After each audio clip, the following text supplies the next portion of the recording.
আলাইকুম ওয়া রাহমাতুল্লাহ। সমন্বয়ক টোকাইদেরকে সচিবালয় থেকে, ডিসি অফিস থেকে টেনে হেঁচড়ে বের করার হুঁশিয়ারি দিল আম জনতার সদস্য সচিব তারেক। আপনারা জানেন, শুধু জুলাই গণঅভ্যুত্থান নয়, আওয়ামী আমলে, আওয়ামী পিরিয়ডে সবচেয়ে বেশি প্রতিবাদী কণ্ঠস্বর যে নির্যাতিত হয়েছেন, একাধিকবার গুমের শিকার হয়েছেন আম জনতা তারেক, সে কিন্তু প্রতিবাদ করেই গিয়েছে। এবং কতবার যে সে আটক হয়েছে, নির্যাতনের শিকার হয়েছে, তার মেশিন পর্যন্ত নির্যাতিত হতে বাকি ছিল না। সে নির্যাতনের তোড়ে সে টয়লেট করে ফেলেছিল, সে কথাও সে বলেছে। এই আম জনতা তারেক বলছে যে জুলাই গণঅভ্যুত্থানে সকল রাজনৈতিক দলসহ সর্বস্তরের মানুষ অংশগ্রহণ করেছিল, কিন্তু ডক্টর ইউনূস তিনি এসে ছাত্রদেরকে হিরো বানাতে চেয়েছে। ছাত্রদের কথাই শুনে তিনি সব কিছু ক্রেডিট ছাত্রদেরকে দিয়েছেন। এবং এই ছাত্র নামক সমন্বয়করা দেশটা একটা অরাজকতার দিকে নিয়ে যাচ্ছে, একটা উচ্ছৃঙ্খলার দিকে নিয়ে যাচ্ছে।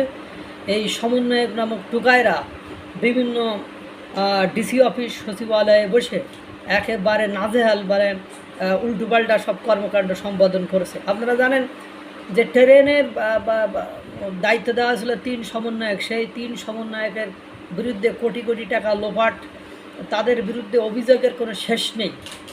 তারা নিজেদের নামে টিকিট কেটে অন্য টিকিট বিক্রি করে সেটা কালোবাজারি পর্যন্ত তারা করছে, আপনারা এটা জানেন। পাশাপাশি আপনারা এই যে নুসরাত তাবাসসুম, এরা শুধু সচিবালয়ে যাইতো হঠাৎ করে তাদের বিরুদ্ধে যখন নিয়োগ বাণিজ্য বা অন্য কোনো অভিযোগ আসলো, তখন থেকে তাদেরকে দেখাই যাচ্ছে না। এই যে নুসরাত তাবাসসুমকে দেখাই যাচ্ছে না, ফারজানা সিদ্দিকে দেখাই যাচ্ছে না।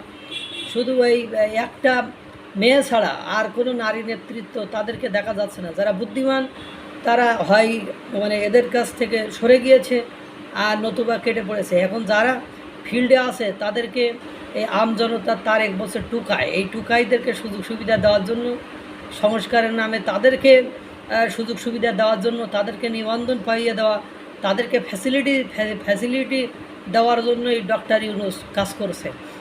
যেখানে অধিকাংশ জনগণ ডিসেম্বরের মধ্যে নির্বাচন চাই, অধিকাংশ রাজনৈতিক দলগুলো ডিসেম্বরের মধ্যে নির্বাচন চাই, এবং আমরা ফ্যাসিবাদকে হটিয়েছি আপনার নির্বাচনের জন্য, একটা সুষ্ঠু নির্বাচনের জন্য। সেটাকেই তারা প্রতিহত করতে চায়, সেটাকেই তারা নস্যাৎ করতে চায়। এই টুকাই সমন্বয়কদেরকে আমরা রাজনৈতিক দলসহ আমরাই প্রতিহত করব, এবং তারা যেসব অফিস আদালত যেখানে বসেছে সেখান থেকে তাদেরকে টেনে হিঁচড়ে বের করে দেব।